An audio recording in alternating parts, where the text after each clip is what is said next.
What's up, guys, and welcome back to episode 41 of Two Guys, One Court. Once again, my name is Zach Goldstein. And my name is Braylon Zhang. And today we have yet another very special episode for you guys. Today we're going to talk about some trade rumors going on with Jimmy Butler, like we talked about in the last episode. Recently, the NBA released the All-Star starting five for the West and East. We'll talk about those and some snubs, and then we'll get into some overrated and underrated teams in the East and West, respectively. But before we get into it, just make sure to follow us on all social media platforms at Two Guys One Court.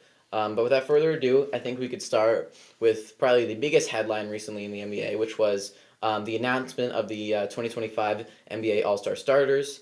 I think we'll start with the West, move on to the East, and then we'll talk about why we think certain players deserve it and don't, and who are some snubs that the NBA is not looking closely at. So we'll start with point guard. We have kind of no debate here, but a little bit. We have Steph Curry. And then following him, we have SGA.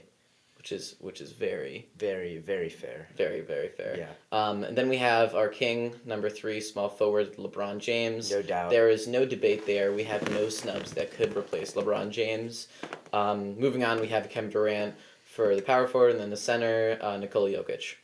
And now, for the Eastern Conference at guard, we have Jalen Brunson along with Donovan Mitchell. And then for the front court, there is Jason Tatum, Green Mamba, and Giannis Antetokounmpo, and Great last but certainly not least, Karl Anthony Towns. So I think we'll start off with the West, and honestly, it's not a surprise that we're seeing guys like LeBron James, Steph Curry, and Kevin Durant all get those spots in their old age and slightly declining age, right? It's no surprise that the NBA is going to give favors to them, and we're not saying that they don't deserve it. We're kind of we'll talk about some other options, statistically that make other players a better fit.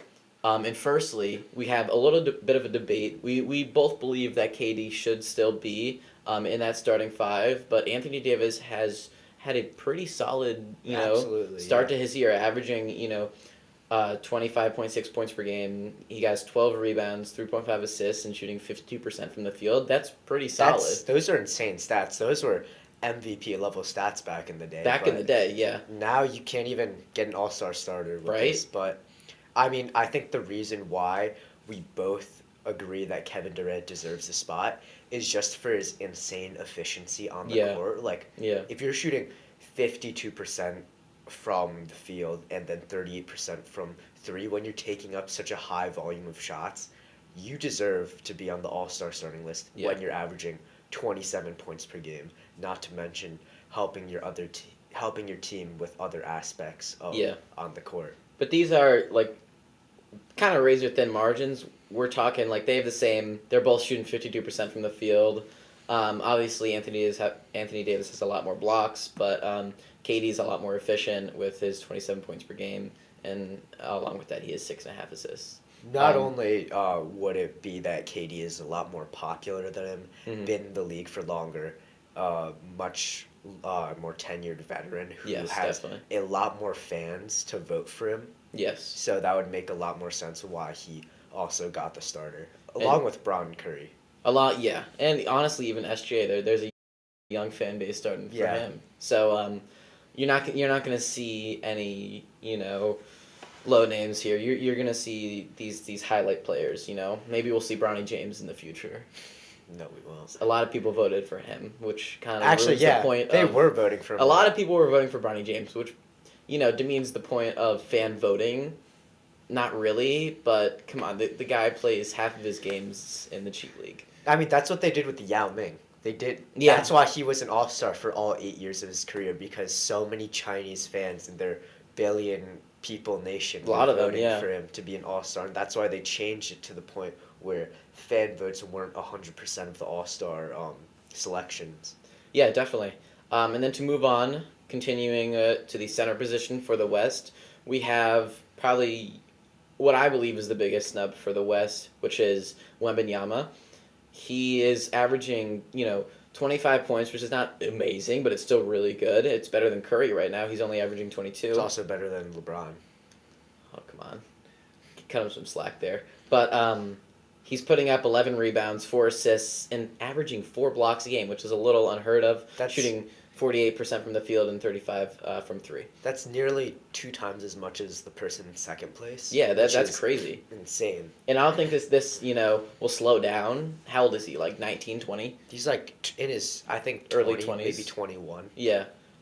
This production is not going to slow down, and usually you're not going to give a second year, kind of sophomore player all-star starting position, but I truly think that he deserves it. Yeah, absolutely. Yeah. One could argue that he could replace Braun, but Braun is the king. He's the king. Yeah. And Jokic, Jokic puts up a lot more points, and he's a big, Averaging like a triple double. Yeah. So we can't replace Jokic, but we could replace LeBron. But obviously that's not gonna, Yeah, that's never gonna happen. LeBron, Curry, and KD will probably remain all-stars until they retire. Yeah. But if we did it based on skill and how well these players have been performing, Wemby would probably be in for LeBron right now. Now, instead of Curry, do you think Luka should be replaced? I think 100% Luka would replace Steph Curry. Steph Curry is not putting up amazing stats. He's putting up 22 points per game, 4 rebounds, 6 assists. But if you're comparing that to Luka, Luka's averaging 28, 8, and 8, and he's putting up 46 from the field, 35 from 3. I think he has a larger impact on his team. Obviously, the Mavs are doing better. The Warriors aren't doing so hot right now. We'll talk about that later. But I think the stats don't lie. The ball don't lie. Absolutely. Luka deserves that spot. 100%. Yeah. I don't really know how Steph got it besides Fan base, having such a huge fan base over him. But yeah, no, that's basically all of it. It's all the fan base, and if you're averaging a good 6 points less than the player who really deserves it, you're probably still gonna get that starting spot. As long as we treat how we're gonna make the starting laps like this. Yeah. Yeah. Now moving on to the East, I think that's where it gets a lot more controversial with their guard options. Not so much their front court. I think it's very predetermined what their front court was going to be. But there's not a lot of flexibility with the East, but we found a couple.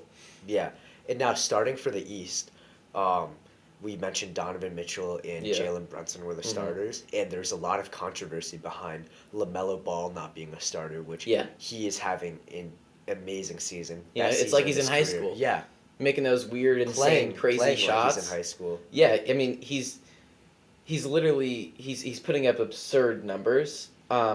He's putting up 29 points per game, 5 rebounds, 7 assists, which is very, very significant. And he was an all-star once, I think. But it was because a player got injured or something. Yeah, but now, this is his year. This is the best year of his career. However, he is also shooting 42% from the field and I think like 30 something percent from 3. In the low 30s from 3. Which is a very big downside of him. But he's taking all the shots in his team. He's playing you got to think he's playing on the Charlotte Hornets, right? He's going to be putting up a lot of shots. He's, the best player on the team on not an amazing team, but he's going to be putting up a lot of shots.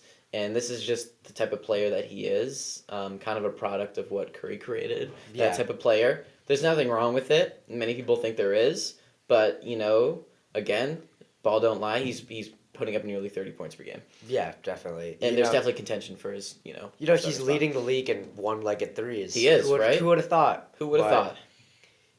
Yeah. So do you think he deserves it over Jalen Brunson?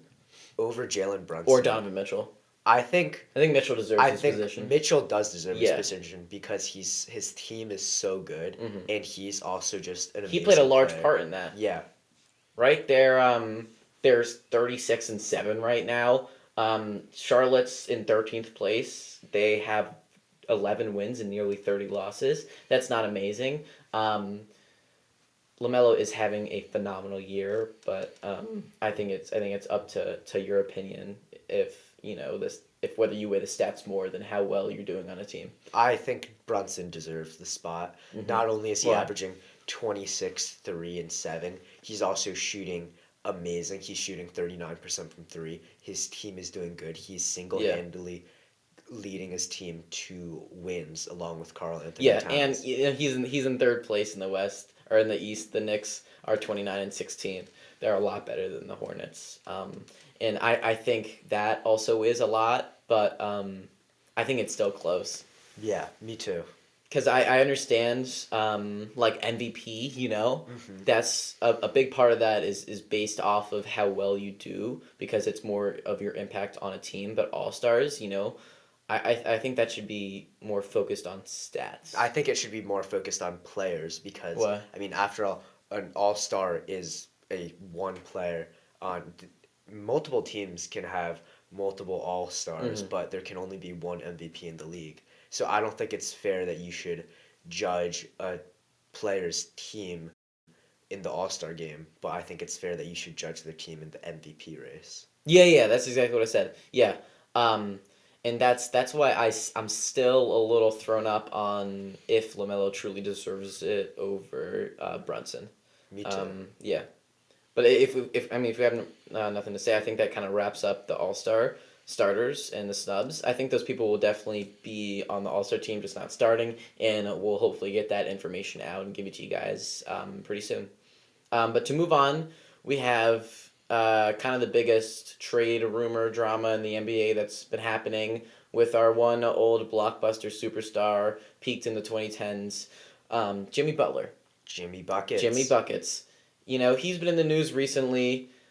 It kind of started January 3rd. We knew that his production wasn't, terrible this season because he was just playing terrible because he was old. He chose to play terrible because he wanted out of Miami. We talked about that in the last episode. I think you guys know by this time, he was suspended for 7 games on January 3rd. And recently, the 22nd of January, he was suspended 2 more games. And I think prior to that, he was wearing the Suns colors. He was on like his, the purple, yellow, orange on his shoes. Yellow, orangish colors on his shoes. I don't know what that means. Maybe it's one of his tactics, like what he does on media day. He's a pretty big troll like he that. He is, yeah. And that could have, totally been a trolling message, but it also could have been true. Yeah. And I think it is true. That's kind of a pretty big destination right now. There's a lot of superstars on the team, right? You have Devin Booker, you have KD and Bradley Beal. Yeah. Yeah, but I definitely think the Suns are his top choice. Clearly, as in the shoes, the players, how he could impact the team. But the Suns have recently traded their 2031 unprotected first round pick to the Utah for 3 future first rounds, and those could very well be used to acquire Jimmy Butler. However, the Suns would also have to most likely give up Bradley Beal, which I don't think any team really wants. Who wants him Bradley right Beal? now. He's injury ridden. He's not, been performing. He's not in his prime in 2020. It's not like he's on the points. Wizards with John Wall. Yeah. He's past his prime. Yeah. And I don't know how attractive, that would look like to the to Miami. I don't know who would want that. So I think, right, we talked about this.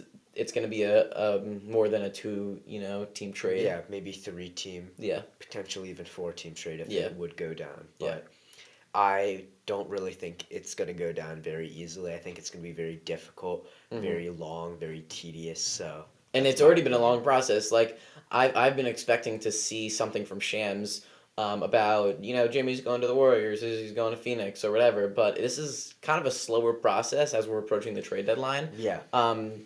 That's a little different than when other superstars went out, right? If James Harden doesn't like where he is, he's out in a month. Yeah, he's putting on the fat suit. He's hitting a McDonald's a little bit more. He's doing all those out. things, Yeah. And I'm not saying Jimmy's not putting on weight because he's not, but he's doing the same type of stuff. He's wearing the colors of another team that he would like to go to on his shoes. He's playing terrible. He's been suspended, and those are deserved suspensions. Yeah. To say the least, but I think he's trying to draw the last straw, and there's kind of an endless amount of straws now. But we'll see what happens. I think his last resort is just gonna pull a Vince Carter, tank his own stats just to get out of Miami. Yeah, and he's been trying to do that. Yeah, Right? clearly. He's been putting up meaningless shots. He hasn't been, ruining his team on purpose consistently, but he's not, been that Heat culture or playoff Jimmy Butler persona in a while. Yeah, Right? 100%. This Heat team is kind of terrible. They're sitting at the 9 spot. They're below 500. They're 21-22. They're just there's not much to talk about with the Heat recently. Yeah, the Heat really makes it so like you must think it's a huge surprise that the Heat were in the finals 2 years ago Yeah. by the way they were playing now. I mean, it They was had, a they surprise. had a lot of deep playoff runs in the past It couple was years. a surprise back then, but it's Yeah. an even bigger surprise Yeah. now when you And see it how bad they're will only performing. grow, Yeah. as time goes on.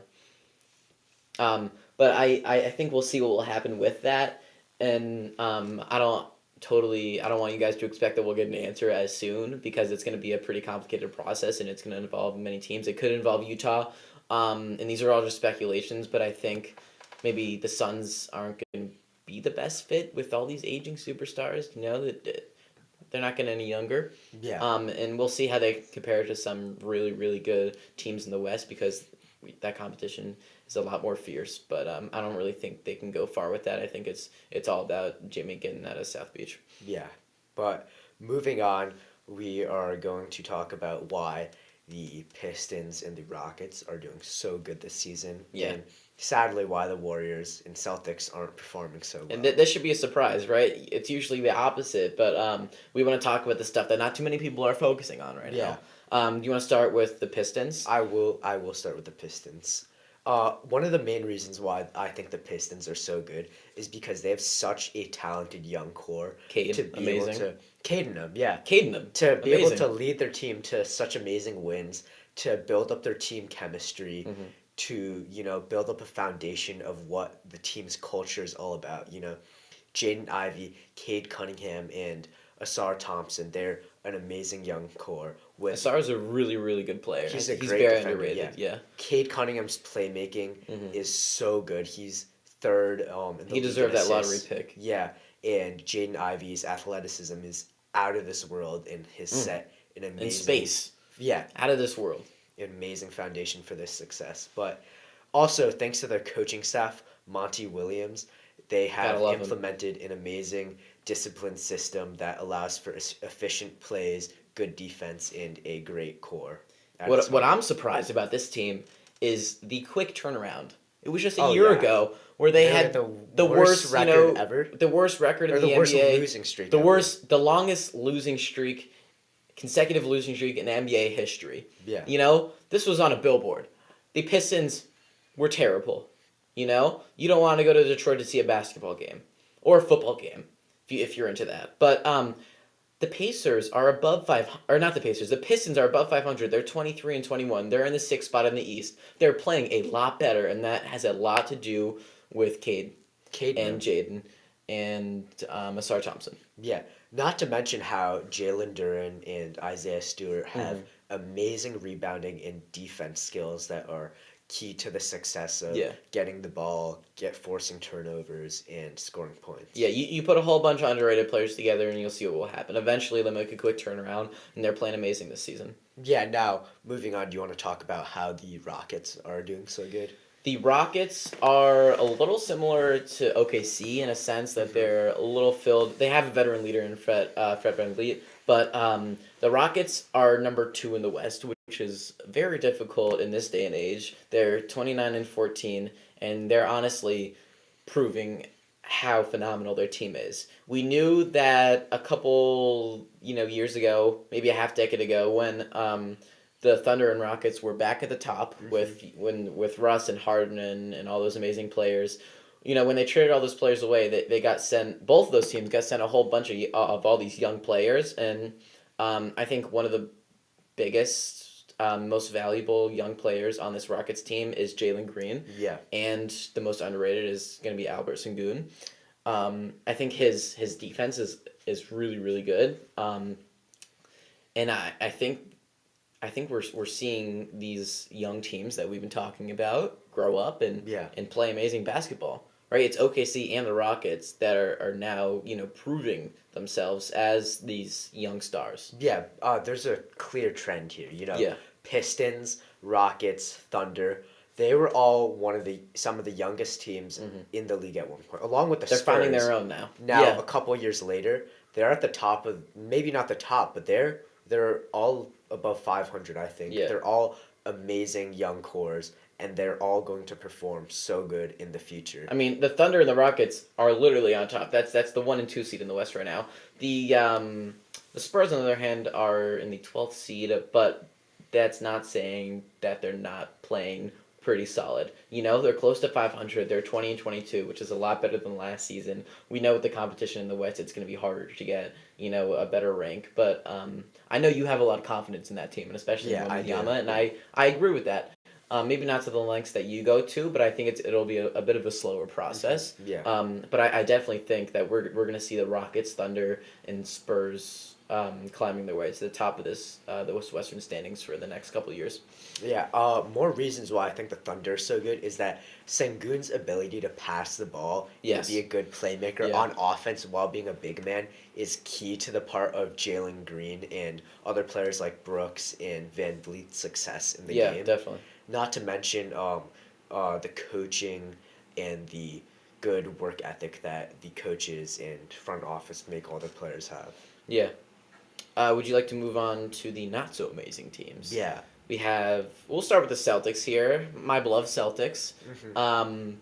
We started the season pretty hot, but recently it's, been pretty rough. We've had some kind of bad losses to bad teams, right? We lost, not we.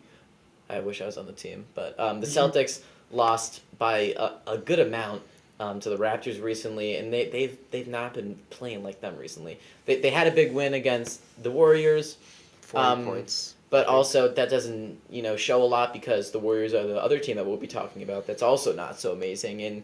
And recently, I think maybe last night or 2 nights ago, the Celtics got blown out by the Lakers. Yeah, but it's a little bit more deeper than that, and I know that the Celtics are heavily driven off of shooting threes and relying on having at least 3, 4, 5 people on the court at all times that can knock down a three. But sometimes you have a bad day and you can't knock down threes, and your team's in a little bit of they're in shambles. A little bit of a pickle. They're in a pickle, right? Yeah. And Joe Mazzulla has been lacking on adapting quickly in a game when Tatum's not making his 6 threes a game or something like that, and they're just having a rough job adapting to kind of playmaking the traditional way that the NBA was kind of meant to be played, not just chucking up a whole bunch of threes and hoping most of them go in. Yeah, and that's especially getting harder when different coaches are discovering the talent of the Celtics and their ability to shoot threes.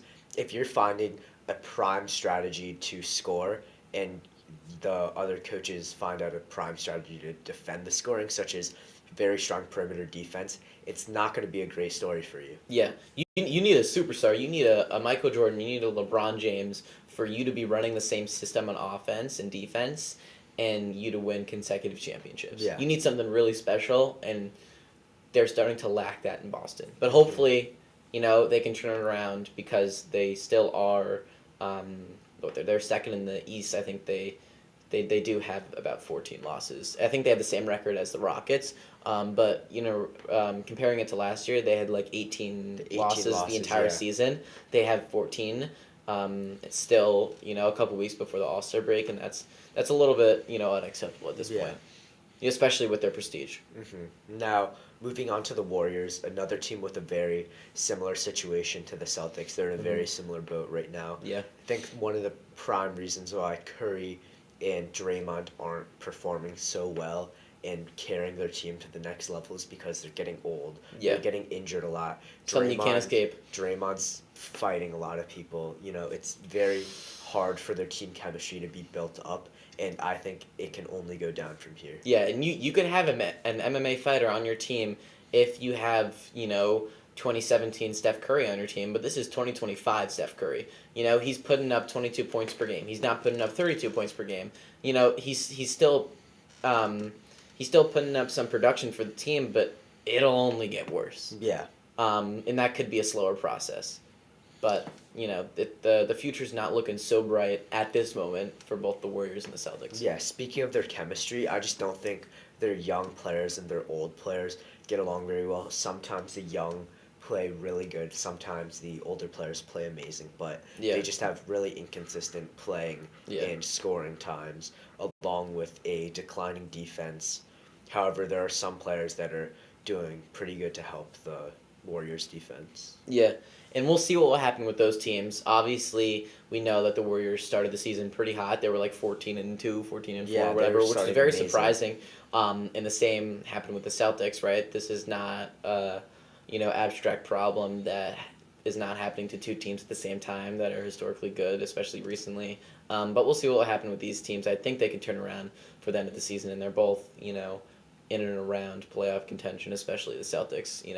We'll see them go far, but it'll just kind of depend on whether they can end up beating a very strong team like the Cavs or the Thunder or Rockets. Mm-hmm. Yeah. But hopefully that wraps up the episode today. I hope you guys enjoy this episode, and we will put one out pretty soon to talk about how that Jimmy Butler trade ends up and how we'll see the rest of the All-Star game coming up in the All-Star break. I think it's in a couple weeks. Yeah. Yeah, but thanks for listening.